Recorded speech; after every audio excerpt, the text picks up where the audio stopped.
anywhere. My name is Miss Jennifer, and we have a special guest with us today. This is Wes from BWX Technologies. Thanks for joining us today. Thanks for having me.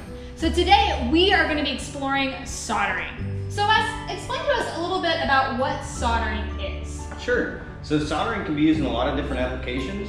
The primary reason we use soldering is we want to join materials without actually melting the material that we're trying to join.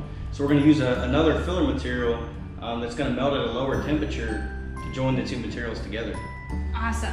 So it looks like you have some equipment to solder some things together today. So explain what equipment you have and how it works. Sure. So the first thing we've got is a propane torch.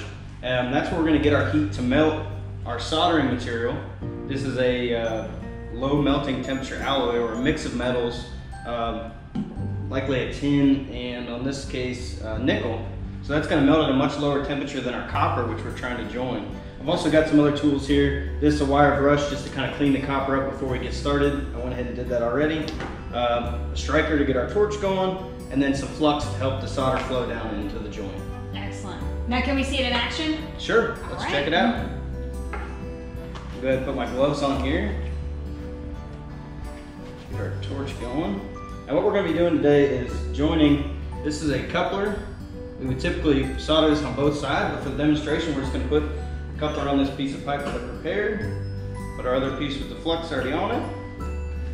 They're going to sit down tightly together. You can see they're rotating right now on top of each other because they've not been joined together yet. So fire up the torch.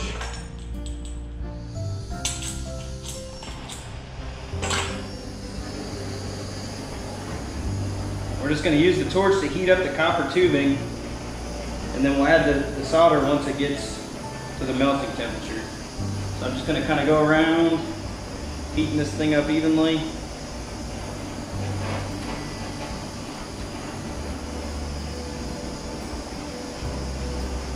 So the idea is here, I'm trying to get the copper up to the melting temperature of this solder, so when I touch it to it, it's going to melt down into it. See, unlike welding, we're not trying to melt the copper pipes at all. We're getting close here. Oh, not quite there yet.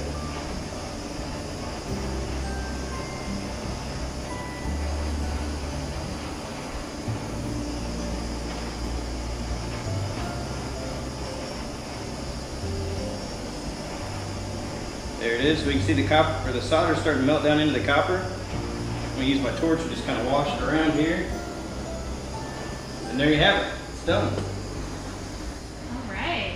Well, that looks really cool. But there's some other ways that we could solder as well. So we have over here kind of a smaller version of what you were using. So a soldering iron. Now this would just plug in. So instead of using gas, we'll use electric power. And we're going to solder some maybe tiny things like you would see on some circuit boards inside your computer. But basically just a smaller version. So we have some rosin core solder that's great for electronics. Solder just those tiny bits together. So your capacitors, maybe a few different LED light bulbs, and your power supply all together inside your circuit board. Now at home, you may not have anything to solder with, but you have something pretty close, and that's going to be a hot glue gun. So over here, we have one of our hot glue guns, and it's going to use something very similar to our solder, and that's the hot glue. So our hot glue gun works by melting this stick of glue, so it's a liquid, very similar to what Wes demonstrated with our solder, and that's going to melt and then attach some things together. So we have some things we could attach together. Maybe it's 2 pieces of cardboard. So as my gun heats up, then it's going to melt all of that nice hot glue that we can then use to attach our pieces together. Then as it hardens, it's going to keep those pieces together just like we saw with the solder. Now, I don't think we could use some solder and a soldering iron on cardboard. Hot glue is going to work much better. But there's also some things that hot glue doesn't work very well on.